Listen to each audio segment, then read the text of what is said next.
திராவிட முன்னேற்ற கழகத்தினுடைய அரசு தமிழகத்திலே சட்டம் ஒழுங்கு, குடிநீர் பிரச்சனை, வறட்சி இந்த மாதிரி விஷயங்களில் எல்லாம் கவனத்தை செலுத்துவதை விட்டுவிட்டு யாரெல்லாம் ட்விட்டர்ல போடுறாங்க, ஃபேஸ்புக்ல போடுறாங்க, யார் மாநில அரசுக்கு எதிராக அல்லது குறிப்பாக திராவிட முன்னேற்ற கழகத்தினுடைய முதல் குடும்பத்திற்கு எதிராக இருக்கிறார்களோ அவங்க மேல எல்லாம் வழக்கு போடுறது, சிறையில் அடைக்கிறவங்க தீவிரமா இருக்காங்க. திரு சவுக்கு சங்கர் அவர் எங்களை பண்ணாத ஒரு விமர்சனம் கிடையாது. அவ்வளவு ஒரு மோசமான விமர்சனங்கள் எங்களுக்கு தான் பண்ணியிருக்காரு. ஏன் எனக்கே பண்ணியிருக்காரு. நான் போன வருஷம் திமுகவுக்கு போக போறேன்னெல்லாம் போட்டாரு. ஆனா என்ன இதுல பார்க்கணும்னா, தன்னுடைய அதிகாரத்தை எந்த அளவுக்கு ஒரு மாநில அரசு துஷ்பிரயோகம் செய்கிறது. இன்னொரு பக்கம் போதை கலாச்சாரம், சின்ன சின்ன குழந்தைங்க எல்லாம் போதையில பாதிக்கப்பட்டு கொண்டிருக்கிறார்கள். ஒரு பக்கம் பெண்கள் தங்கள் கணவன்கள் டாஸ்மாக்கு போய் உயிரை விட்டுட்டு குடும்பத்தை ஒரு பாழ்படுத்திட்டு இருந்தாங்க. இப்ப கண்ணு முன்னால அடுத்த தலைமுறையை வீணாக்கி கொண்டிருக்கக்கூடிய சூழல்ல இன்னைக்கு போதை கலாச்சாரம் தமிழ்நாட்டுல இருக்கு. நம்ம இதுக்கு ரொம்ப வருஷமா பார்த்துட்டு இருக்கோம். ஒருத்தர் மேல கேஸ் போடணும்னா கஞ்சா கேஸ் போடுறதுங்கிறத வழக்கமா எல்லாரும் சொல்லுவான். ஏப்பா கஞ்சா கேஸ் போட்டாங்களான்னு. அதை இன்னைக்கும் திராவிட முன்னேற்ற கழக அரசு ஃபாலோ பண்ணிட்டு இருக்குது. இதெல்லாம் ரொம்ப கேவலமான விஷயங்க. நாங்க தேர்தலுக்கு முன்னால ஒரு வார்த்தை, பின்னால ஒரு வார்த்தையே சொல்லல. அன்னையிலிருந்து ஒரே வார்த்தை சொல்றோம், நாங்க ஜெயிக்க போறோம். கோயம்புத்தூர்ல பிஜேபி ஜெயிக்குது. தமிழ்நாட்டுல இரட்டை இலக்கத்துல எங்களோட என்டிஏ கூட்டணி ஜெயிக்குது. ஊடக நண்பர்களுக்கு வணக்கம். தமிழகத்திலே இதுவரைக்கும் இல்லாத அளவிற்கு அதிகமான வெயில் பதிவாகக்கூடிய இடங்களாக தமிழகத்தில் இருக்கக்கூடிய மாநகரங்கள் எல்லாம் மாறிக்கொண்டிருக்கிறது. இந்தியாவிலேயே அதிகமாக வெயில் பதிவாகக்கூடிய இடமாகவெல்லாம் தமிழகத்திலே ஈரோடு, சேலம் மாதிரியான மாவட்டங்கள் மாறிக்கொண்டிருப்பது அபாயகரமானது.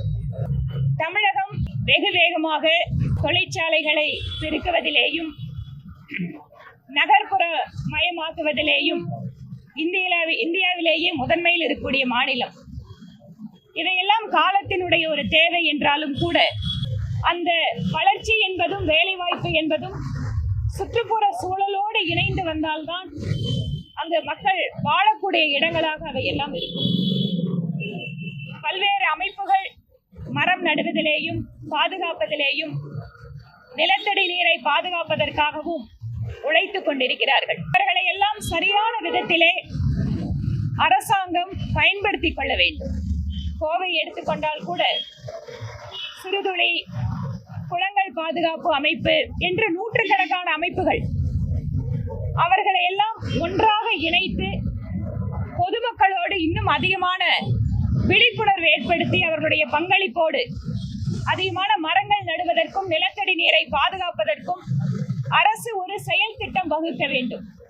கோடை காலத்தில் இம்மாதிரியான பேச்சுக்கள் வருவதும் அதற்கு பின்பாக மறைந்து போவதுமாக ஒரு இருக்கின்ற அந்த நிலைமையை மாற்றி வருடம் முழுவதுமே, உதாரணமாக கோவை தெற்கு தொகுதியிலே விருட்சம் என்கின்ற திட்டத்தின் கீழாக இந்த தொகுதிக்குள் இருக்கின்ற அரசாங்க பள்ளிகளில் எல்லாம் வனம் என்கின்ற அமைப்போடு இணைந்து குறுகாடுகளை உருவாக்குகின்ற பணிகளிலே நாங்கள் ஈடுபட்டு கொண்டிருக்கிறோம்.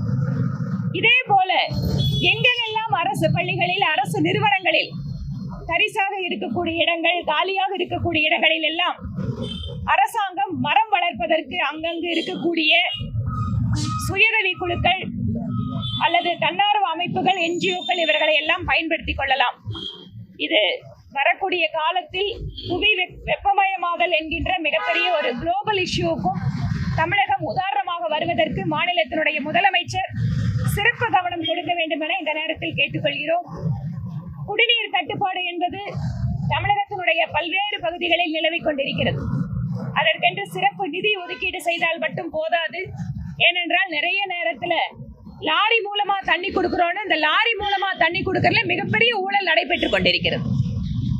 எத்தனை லாரி வந்துச்சுன்னு தெரியாது, அந்த லாரியில முழுசா தண்ணி வந்துதான்னு தெரியாது. அதனால் குடிநீர் வழங்குவதில் கூட சரியான முறையை பின்பற்றி அந்த பணம் சரியான விதத்தில் செலவு செய்யப்படுகிறதா என்பதையும் அரசு கண்காணிக்க வேண்டும் எனவும் எங்களுடைய கோரிக்கை வைக்கிறோம். திராவிட முன்னேற்ற கழகத்தினுடைய அரசு தமிழகத்திலே சட்டம் ஒழுங்கு, குடிநீர் பிரச்சனை, வறட்சி இந்த மாதிரி விஷயங்களில் எல்லாம் கவனத்தை செலுத்துவதை விட்டுவிட்டு யாரெல்லாம் ட்விட்டர்ல போடுறாங்க, ஃபேஸ்புக்ல போடுறாங்க. யார் மாநில அரசுக்கு எதிராக அல்லது குறிப்பாக திராவிட முன்னேற்ற கழகத்தினுடைய முதல் குடும்பத்திற்கு எதிராக இருக்கிறார்களோ அவங்க மேல எல்லாம் வழக்கு போடுறது, சிறையில் அடைக்கிறவங்க தீவிரமா இருக்காங்க. எது மக்கள் பிரச்சனையோ அதுக்கு முக்கியத்துவம் கொடுக்கல.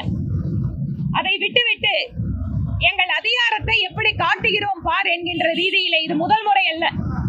பாரதிய ஜனதா கட்சியினுடைய நிர்வாகிகள், ஒரு சாதாரணமான நிர்வாகி ஒரு சமூக ஊடகத்துல பதிவு பண்றதுக்காக கிட்டத்தட்ட 1.5 மாசம் கொண்டு போய் உள்ள வச்சிருக்காங்க.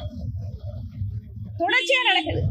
எழுத்தாளர் பத்ரி சேஷாத்ரி, அதுக்கப்புறம் யூடியூபர் மாரிதாஸ், எங்கள் கட்சியினுடைய நூற்றுக்கணக்கான நிர்வாகிகள், அரசு தொடர்ச்சியா இதை பண்ணிட்டு இருக்காங்க. தமிழக அரசு இப்போ அவரு திரு சவுக்கு சங்கர், அவர் எங்களை பண்ணாத ஒரு விமர்சனம் கிடையாது. அவ்வளவு ஒரு மோசமான விமர்சனங்கள் எங்களுக்கு தான் பண்ணியிருக்காரு.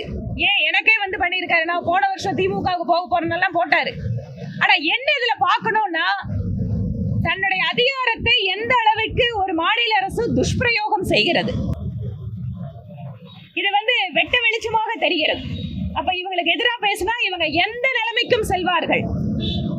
அது ஊடகமா இருந்தாலும் சரி, எதிரில் இருக்கக்கூடிய கட்சிகளாக இருந்தாலும் சரி, இந்த அரசு இவ்வளவு மோசமாக அதிகாரத்தை பயன்படுத்துகிறது என்பது ஜனநாயகத்திற்கு விரோதமானது. இவற்றை எல்லாம் மக்கள் பார்த்து கொண்டுதான் இருக்கிறார்கள். தண்ணி பிரச்சனை தீர்க்க முடியல. இன்னொரு பக்கம் போதை கலாச்சாரம், சின்ன சின்ன குழந்தைங்க எல்லாம் போதையில பாதிக்கப்பட்டு கொண்டிருக்கிறார்கள். ஒரு பக்கம் பெண்கள் தங்கள் கணவன்கள் டாஸ்மாக்கு போய் உயிரை விட்டுட்டு குடும்பத்தை ஒரு பாழ்படுத்திட்டு இருந்தாங்க. இப்ப கண்ணு முன்னால அடுத்த தலைமுறையை வீணாக்கி கொண்டிருக்கக்கூடிய சூழல்ல இன்னைக்கு போதை கலாச்சாரம் தமிழ்நாட்டில் இருக்கு. எதற்கெல்லாம் முக்கியத்துவம் கொடுக்கணுமோ இந்த அரசு அதுக்கு முக்கியத்துவம் கொடுக்கறது இல்லை. ஆனால் ஏதோ மிதப்பில் இருக்கிறார்கள். 3 வருட காலம் முடிந்து விட்டது. இந்த பாராளுமன்ற தேர்தலில் பல்வேறு இடங்கள்ல பார்த்தோம். அவங்களோட எம்எல்ஏக்கள், அமைச்சர்கள், எம்பிக்கள் போனா எப்படி மக்கள் எதிர்த்தாங்கன்னு.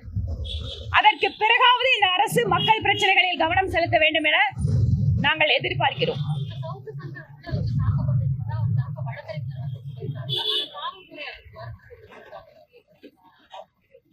அதாவது நம்ம இதுக்கு ரொம்ப வருஷமா பார்த்துட்டு இருக்கோம். ஒருத்தர் மேல கேஸ் போடணும்னா கஞ்சா கேஸ் போடுறதுங்கிறத வழக்கமா எல்லாரும் சொல்லுவோம். ஏப்பா கஞ்சா கேஸ் போட்டாங்களான்னு. அது இன்னைக்கும் திராவிட முன்னேற்ற கழக அரசு அதை ஃபாலோ பண்ணிட்டு இருக்குது. இதெல்லாம் ரொம்ப கேவலமான விஷயங்க. அதாவது ஒவ்வொரு கிராமத்துல கூட கஞ்சா போடுறதுக்கும் போதை பொருள் போடுறதுக்கும் இவங்க கூட இருக்கிறவங்க தான் பெரிய பிசினஸாவே நடத்துறாங்க. அதை விட்டுட்டு கஞ்சா கேஸ் போடுற பழைய நடைமுறையை இன்னைக்கு இந்த திமுக அரசு நம்புவது அப்படிங்கிறது கேவலமானது. நீங்க அவர் சொன்ன மாதிரி அவரை தாக்கி இருக்காங்க, அவர் நீதிமன்றத்துல இல்லைன்னு சொல்றாங்க. உண்மை என்னன்னு தெரியாது, என்ன நடந்திருக்கு அப்படின்னு தெரியாது. ஆனால் சந்தேகம் என்பது இந்த மாநில அரசு மேல கைது செய்யப்பட்ட போதே வருகிறது. நீங்க அவதூறுன்னு ஒரு சட்டம் இருக்கு, அவதூறு பண்ணா வழக்கு போடணும்னு ஒரு சட்டம் இருக்கு. மத்த பொதுவா இருக்கிற மக்கள் எல்லாம் என்ன சொல்றாங்க, கம்ப்ளைண்ட் கொடுத்தா நீங்க போய் டிஃபமேஷன் கேஸ் போடுங்கங்கறாங்க. ஆனா இவங்களுக்கு எதிரா மட்டும் உடனடியா அரெஸ்ட், அப்புறம் அவங்க கூடவே கொஞ்சம் கஞ்சா, அப்புறம் ஜெயில உள்ள அடிக்கிறாங்களா இல்லையான்னு எல்லாம் தெரியாது. ஆனா அப்படி எல்லாம் தாக்கப்பட்டிருந்தால் இந்த அரசு ஒரு கேவலமான முன்னுதாரணங்களை உருவாக்கி கொண்டிருக்கிறதுன்னு தான் அர்த்தம்.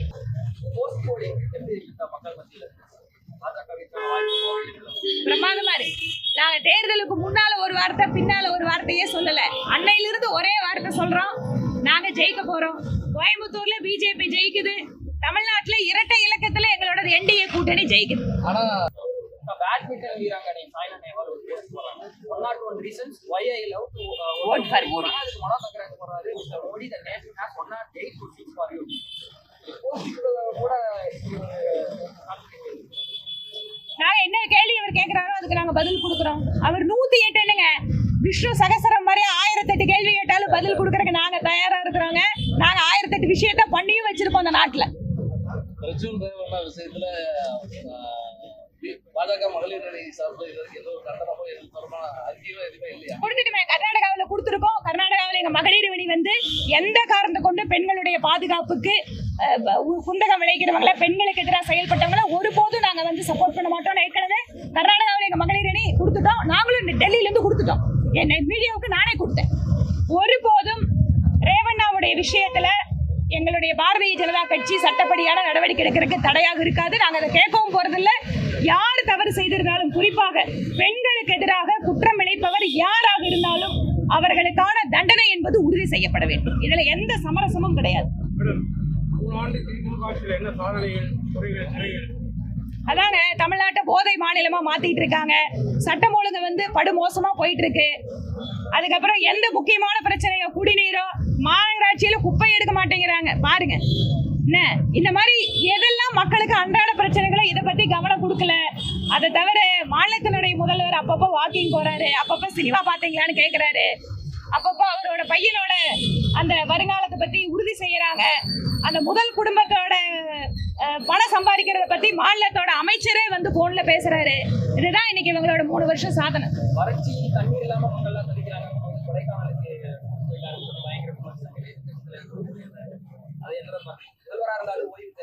யாரா இருந்தாலும் ஓய்வு தேவை. உங்களுக்கும் தேவைங்க, எனக்கும் தேவைங்க. ஓய்வு இல்லாம வேலை செஞ்சோன்னா ஒரு நாளைக்கு மேல ஓட முடியாது. ஓய்வுங்கிறது வேணும். அதெல்லாம் மனிதாபிமான அடிப்படையில நான் அதுக்கு விமர்சனம் பண்ண மாட்டேன். ஆனா என்ன எதிர்பார்க்கிறோம்னா, நீங்க ஓய்வுக்கு போனாலும் கூட அரசு இயந்திரம் ஓய்வறியாமல் உழைக்க வேண்டும் என்பதுதான் எங்களோட எதிர்பார்ப்பு. முத்திரைத்தாள் மட்டுமே உயர்த்தினாங்க. சொத்து வரி, குடிநீர் வரி, கரண்ட் பில்லு எல்லாம் இந்த அரசாங்கம் உயர்த்தாத ஏதாவது ஒரு ஏரியாவை சொல்லுங்க. டாஸ்மாக்ல கூட ரேட் எல்லாம் ஏத்திட்டேன்னு சொல்லிக்கிறாங்க.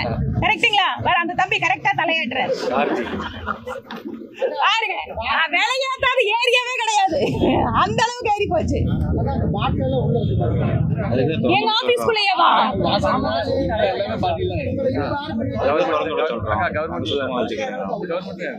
என்ன தம்பி இது பாருங்க. எம்எல்ஏ ஆபீஸ் திறக்காம இப்படி எல்லாம் சமூக விரோதிகளே உள்ள வந்துடுறாங்க. இன்னும் கொஞ்ச நாள் போனா ஆபீஸ்ல கஞ்சா வைக்கிறோம்னு சொன்னாலும் சொல்லுவாங்க போல இருக்குது. ரொம்ப வேதனையா இருக்குதுங்க. நன்றிங்க. எல்லாம் வெயில் எல்லாம் பத்திரமா பாத்துக்கோங்க. எல்லாம் மோர் குடிங்க. டெய்லி மோர் இங்க இருக்கும். இந்த பக்கம் வந்தீங்கன்னா மோர் குடிச்சு முடிஞ்சிட போச்சு. இன்னும் வெயில் இருக்கு. அக்கா இந்த சேத்திரம் ஆரம்பிச்சோன்னா நாங்க ஆரம்பிச்சோம். சிவனேசன் முடிஞ்சதை பத்தி பேசிட்டு இருக்கிறாரு.